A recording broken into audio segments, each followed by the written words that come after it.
Hello students. Presently हम fourth unit study कर रहे हैं, that is work, power and energy. तो इसमें देखिए, नेक्स्ट हम वर्क के बारे में पढ़ चुके हैं, बात करते हैं एनर्जी के बारे में। तो सबसे पहले देखते हैं एनर्जी क्या है। तो देखिए बेटा, एनर्जी क्या होती है? The capacity of doing work is known as energy. जो काम करने की कैपेसिटी होती है किसी भी बॉडी की, उसे क्या कहते हैं? एनर्जी कहते हैं। तो एनर्जी क्या बताएंगे? The capacity of doing work,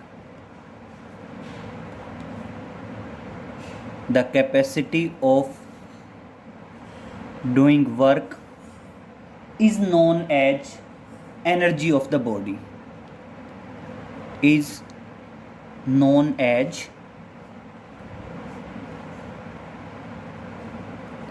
energy of the body। Clear? तो उसको हम क्या बोलते हैं बेटा? एनर्जी ऑफ द बॉडी बोल देते हैं।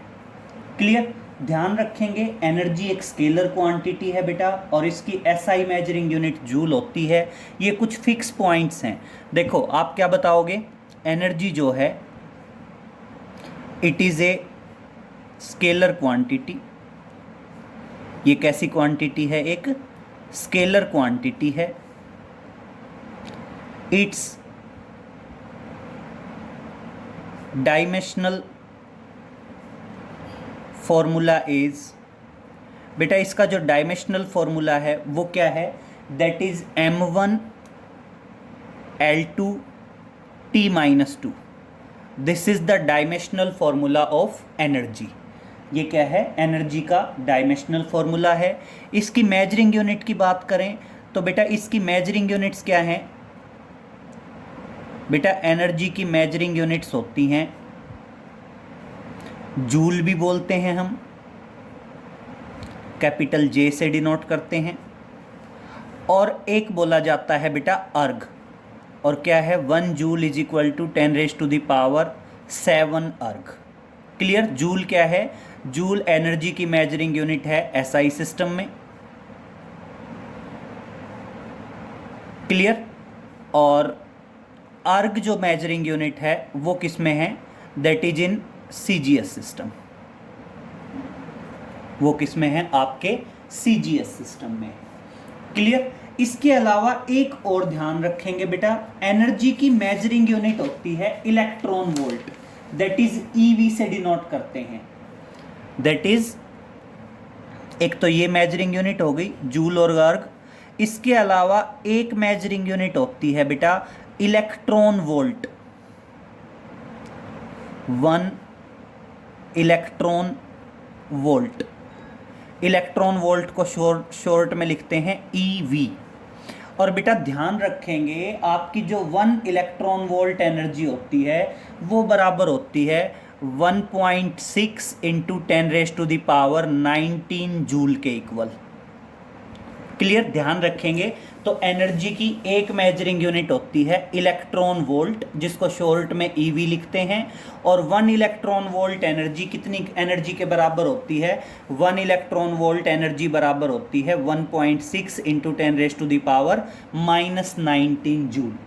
क्लियर? इसका मतलब अगर एनर्जी जूल में दे रखी है, इलेक्ट्रॉन वोल्ट में बदलनी है, तो इससे डिवाइड करेंगे 1.6 × 10⁻⁻19 से। और अगर एनर्जी इलेक्ट्रॉन वोल्ट में दे रखी है, जूल में कन्वर्ट करनी है, तो इससे क्या करेंगे? मल्टीप्लाई करेंगे। क्लियर? ये तो बेटा बेसिक एक इंट्रोडक्शन हुआ एनर्जी का। हमने मेनली पढ़ना है काइनेटिक एनर्जी के बारे में।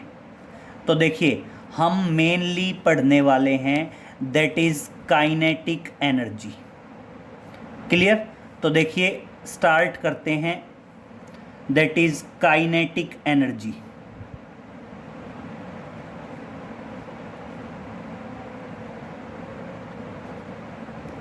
That is kinetic energy.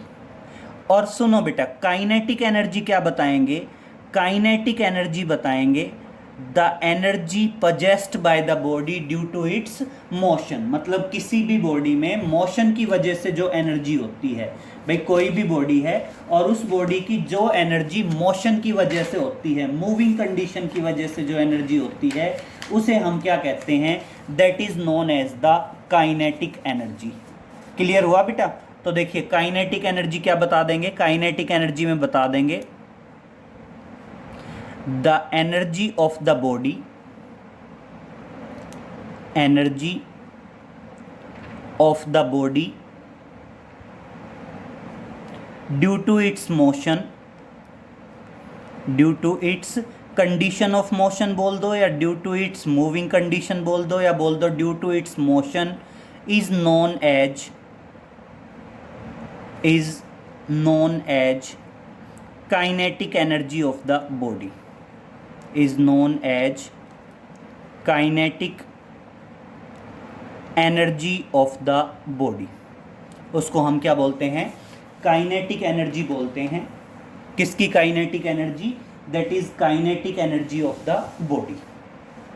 Clear? अब देखिए kinetic energy of the body just define कर दिया, और आपको पता होना चाहिए कि बॉडी की जो काइनेटिक एनर्जी है वो काइनेटिक एनर्जी बेसिकली किसके बराबर होती है, हाफ mv² के बराबर होती है। Clear? Kinetic energy of the body is equal to half mv²। और मान लीजिए बेटा हमने इस एक्सप्रेशन को ड्राइव करके दिखाना है, तो देखिए बात करते हैं expression for kinetic energy. Clear? That is expression for kinetic energy. Expression है किसके लिए? एक्सप्रेशन है काइनेटिक एनर्जी के लिए। Expression for kinetic energy. Clear? और एक्सप्रेशन फॉर काइनेटिक एनर्जी में देखिए हम मान लीजिए कहते हैं कोई बॉडी है, अज्यूम करिए there is a body whose mass is m and it is at the position A। और बॉडी यहाँ पे किस में है? रेस्ट में है। बॉडी कहाँ पे है? पॉइंट ए पे है, और पॉइंट ए पे बॉडी किस में है? रेस्ट में है। मान लीजिए बॉडी पे फोर्स एक्ट करता है F, और उस फोर्स की वजह से बॉडी पोजीशन ए से और कहाँ तक चली जाती है बेटा? पोजीशन बी पे पहुँच जाती है, that is position B.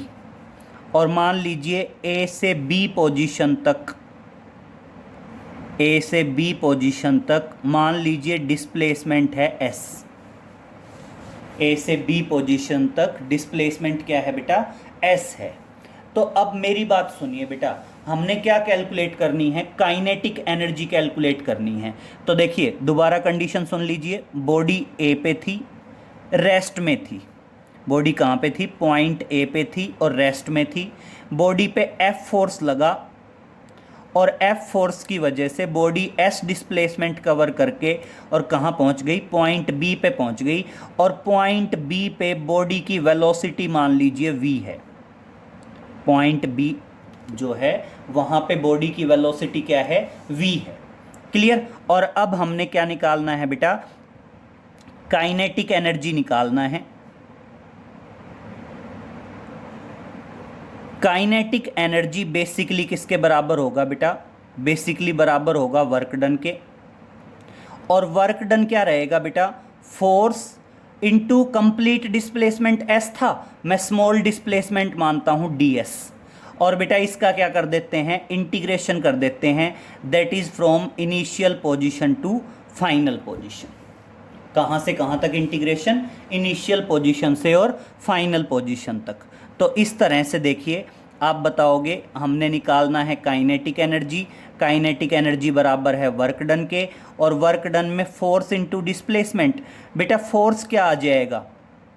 According to Newton second law of motion force क्या आएगा? Rate of change of linear momentum dp/dt।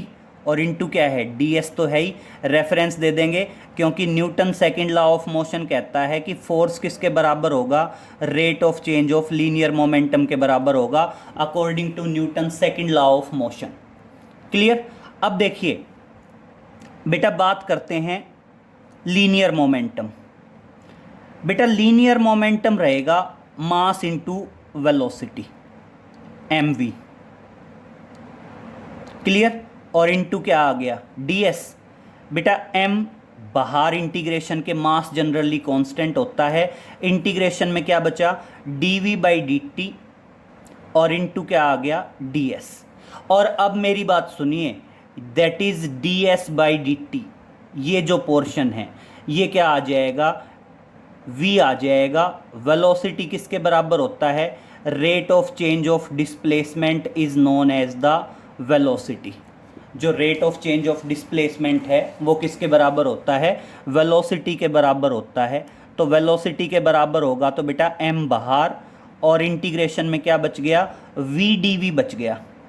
और that is from initial position to final position. तो देखिए बेटा इनिशियल पोजीशन पे बॉडी रेस्ट में थी तो इनिशियल वेलोसिटी 0, और बेटा फाइनल पोजीशन b और b पे वेलोसिटी क्या है v, तो लिमिट क्या आ गई 0 से v आ गई। और अब देखिए बेटा v dv का इंटीग्रेशन क्या आएगा, m बाहर है और v dv का इंटीग्रेशन आ जाएगा v²/2 और lower limit 0 upper limit v। और अब पैटर्न क्या होता है बेटा, अब पैटर्न होता है upper limit minus lower limit. तो v की जगह अपर लिमिट रखेंगे v²/2 और माइनस लोअर लिमिट 0 आ गया। और इस तरह से फाइनल आ गया बेटा last. Therefore kinetic energy is equal to half, kinetic energy is equal to half mv²। और इस तरह से आपकी काइनेटिक एनर्जी किसके बराबर आ गई, आपकी काइनेटिक एनर्जी आ गई दैट इज 1/2 mv²। और यही हमने प्रूव करना था कि हमारी जो काइनेटिक एनर्जी है वो काइनेटिक एनर्जी किसके बराबर है, हाफ mv² के बराबर है। क्लियर हुआ। तो ये बेटा डेरिवेशन हो गया that is kinetic energy and drive expression for the kinetic energy. और बेटा काइनेटिक एनर्जी है तो एक टाइप ऑफ एनर्जी, तो सेम स्केलर क्वांटिटी है, डायमेंशनल फॉर्मूला भी यही है, मेजरिंग यूनिट्स भी सेम है। क्लियर। तो देखिए काइनेटिक एनर्जी हो गया, बिल्कुल लगभग इसी तरीके से डेरिवेशन आएगा बेटा that is work energy theorem. तो देखिए बात करते हैं that is work energy theorem. अब सुनो बेटा, जो वर्क एनर्जी थ्योरम है वो हमें क्या बताती है, रिलेशन बताती है।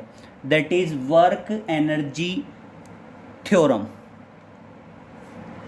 बेटा नाम से ही पता चल रहा है वर्क एनर्जी थ्योरम मीन्स क्या है, this is the theorem which tells about the relation between work and energy. हम ये कह सकते हैं ये एक थ्योरम है जो हमें क्या बताती है, रिलेशन बताती है किस किस के बीच में, between work done and energy. Clear. तो इस थ्योरम में क्या कहेंगे, अकॉर्डिंग टू दिस थ्योरम या according to work energy theorem, according to work energy theorem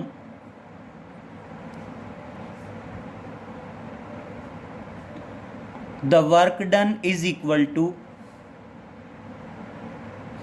the work done is equal to change in kinetic energy, change in kinetic energy। Clear.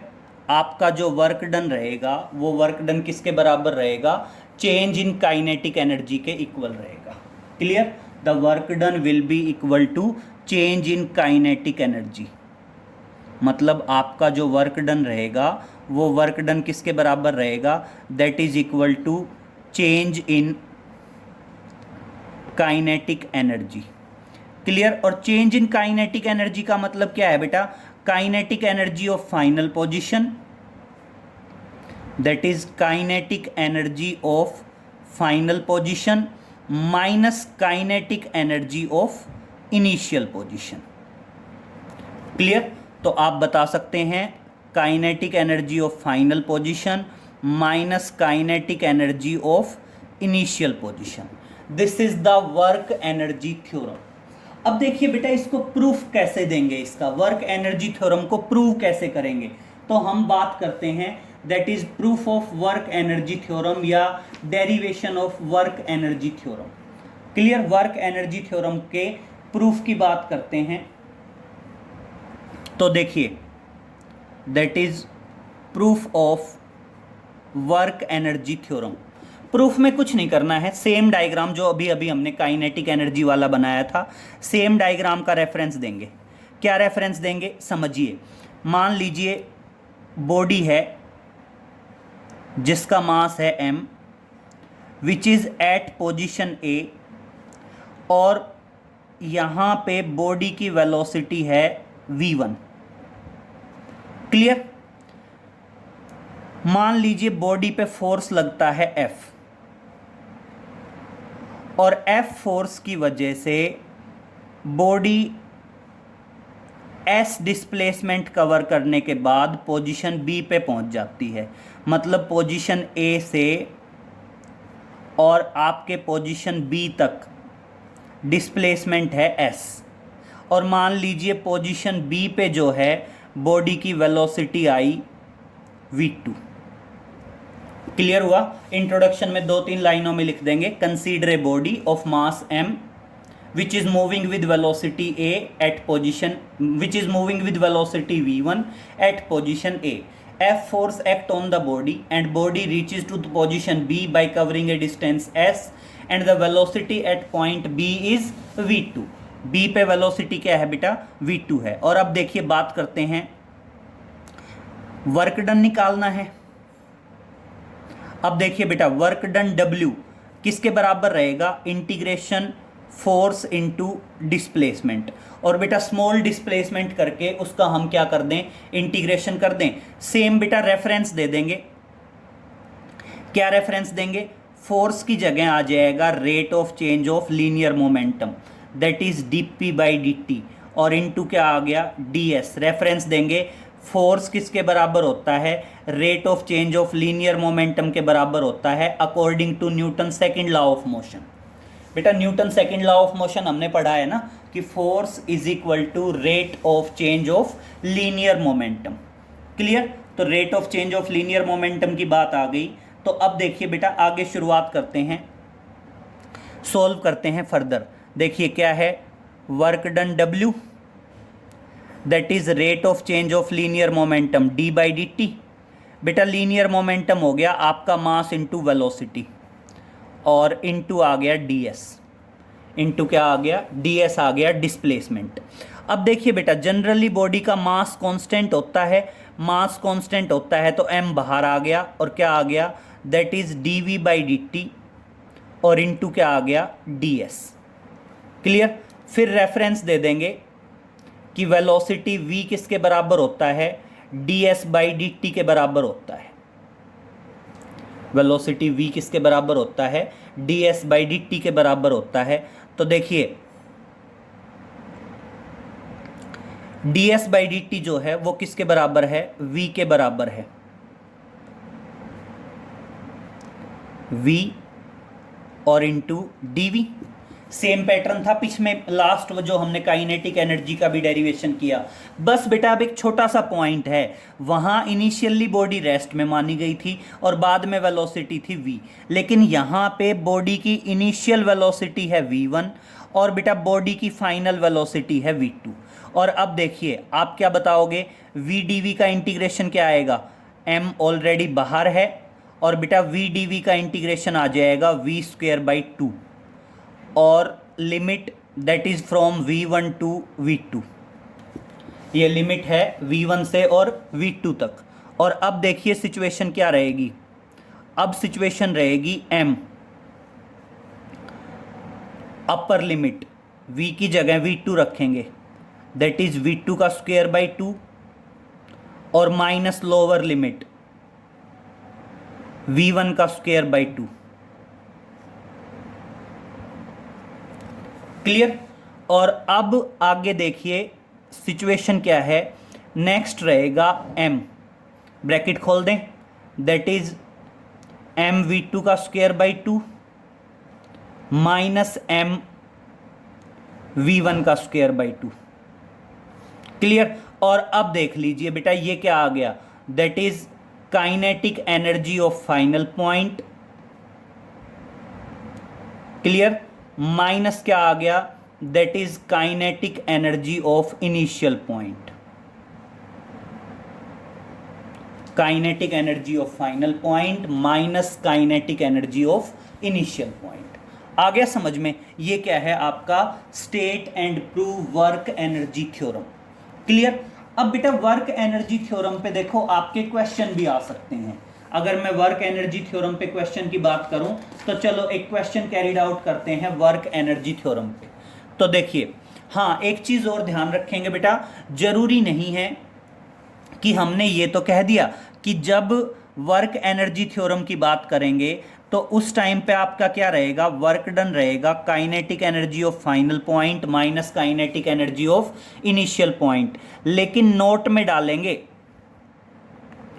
अगर work energy theorem की बात करें और आप ये कहें कि जो वर्क डन है वो वर्क डन बराबर हो सकता है चेंज इन पोटेंशियल एनर्जी, तो वो उस टाइम पे क्या रहेगा, that is potential energy of initial point minus potential energy of final point. Potential energy के केस में जस्ट अपोजिट रहेगा। ध्यान रखें, अगर काइनेटिक एनर्जी की टर्म्स में लिखना है तब तो आप बताएंगे कि kinetic energy of final point minus initial point, और अगर पोटेंशियल एनर्जी की टर्म्स में बात करेंगे तो उस टाइम पे आपका रहेगा work done is equal to potential energy of initial point minus potential energy of final point.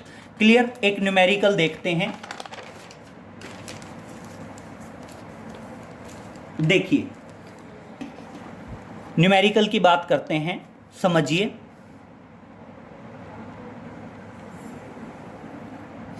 Question देखिए, मान लीजिए क्वेश्चन है ए बस वेइंग 10,000 kg। देखिए क्या है, ए बस weighing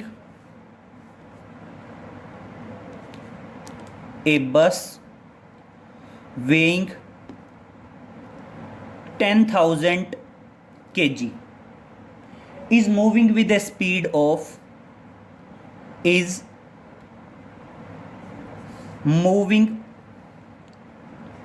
with a speed of 36 kilometer per hour. Clear? How much retarding force is required? How much retarding force is required? How much retarding force is required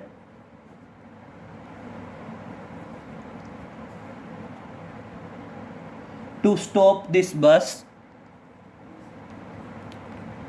to stop this bus in a distance of 50 meter, in a distance of 50 metre. किसमें, हमने बस को रोकना है और कितने distance में रोकना है बेटा, 50 मीटर के डिस्टेंस में रोकना है, और हमें क्या चाहिए, रिटार्डिंग फोर्स चाहिए। तो अब समझिए बेटा, बस इनिशियली क्या है, 36 किलोमीटर पर आवर की स्पीड पे है, तो हम क्या करेंगे, सबसे पहले मास ऑफ द बस। बेटा मास ऑफ द बस कितना दिया है, 10,000 kg दिया है। क्लियर। फिर इनिशियल वेलोसिटी u कितनी दी है, 36 किलोमीटर पर आवर। और देखो आपको पता होना चाहिए किलोमीटर पर आवर को अगर हम 5/18 से मल्टीप्लाई कर दें तो वो किस में बदल जाता है, मीटर पर सेकंड में बदल जाता है 5/18 से मल्टीप्लाई करके, और क्या आ गया, दैट इज 10 मीटर पर सेकंड। तो बस की इनिशियल वेलोसिटी क्या दी है, 10 मीटर पर सेकंड दी है। अब फाइनली बस को रुकना है, तो फाइनल वेलोसिटी क्या होगी बेटा, बस की फाइनल वेलोसिटी हो गई 0। क्लियर। और अब बात करते हैं बेटा according to work energy theorem. और बस को कितने डिस्टेंस में रोकना है, हमने बस को डिस्टेंस में रोकना है इन 50 मीटर। फाइनल वेलोसिटी 0 क्यों आई बेटा, फाइनल वेलोसिटी 0 आई क्योंकि हमने बस को 50 मीटर के डिस्टेंस में रोकना था। तो यूज करेंगे according to work energy theorem, according to work energy theorem. Work energy theorem क्या है कि जो वर्क डन होगा वो वर्क डन किसके बराबर होगा, वर्क डन बराबर होगा kinetic energy of final point minus kinetic energy of initial point, minus kinetic energy of initial point. तो देखिए बेटा क्लियर करते जाइए, वर्क डन किसके बराबर होगा, force into displacement. Work done किसके बराबर होगा, that is force into displacement. और देखिए फाइनल पॉइंट की काइनेटिक एनर्जी तो आएगी 0। क्यों 0 आएगी, क्योंकि फाइनल वेलोसिटी 0 है, हाफ mv² करेंगे तो ऑटोमेटिक आपके फाइनल पॉइंट की वेलोसिटी 0 है, तो काइनेटिक एनर्जी 0।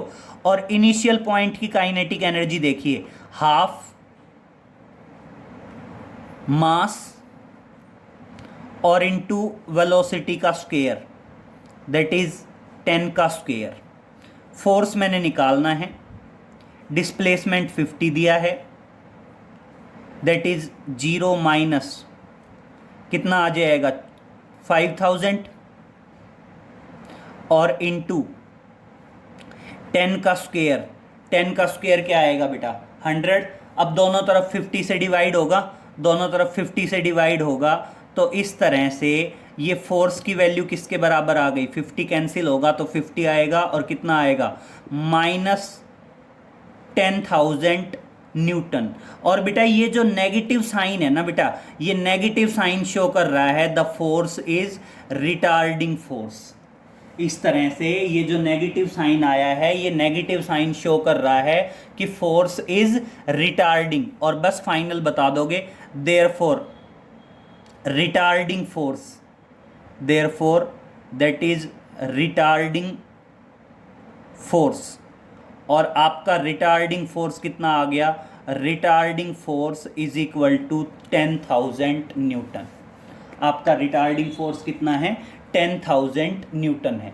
तो देखिए बेटा समझिए, पॉइंट है सबसे पहली बात तो आपको पता हो एनर्जी क्या है। फिर बेटा एनर्जी के वेरियस फॉर्म्स हैं, kinetic energy, potential energy, mechanical energy. तो बेसिकली आज हमने काइनेटिक एनर्जी के बारे में पढ़ा है। हमने पढ़ा kinetic energy and kinetic energy के लिए डेरिवेशन।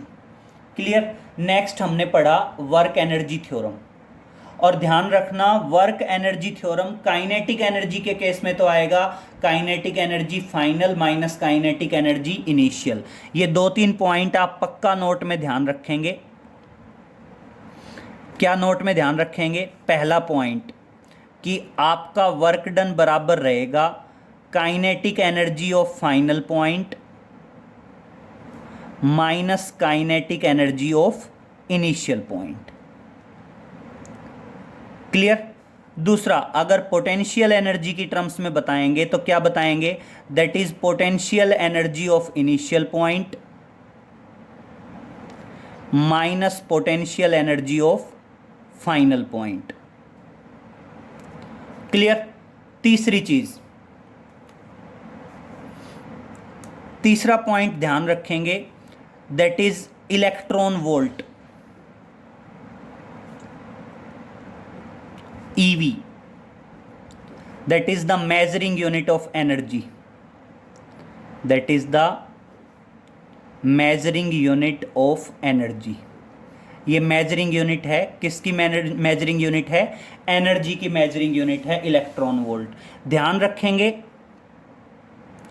अगर कोई एनर्जी जूल में गिवन है, मान लीजिए आपको कोई एनर्जी गिवन है और वो एनर्जी किस में गिवन है बेटा, जूल में गिवन है, तो उसको आप डिवाइड करेंगे किससे डिवाइड करेंगे?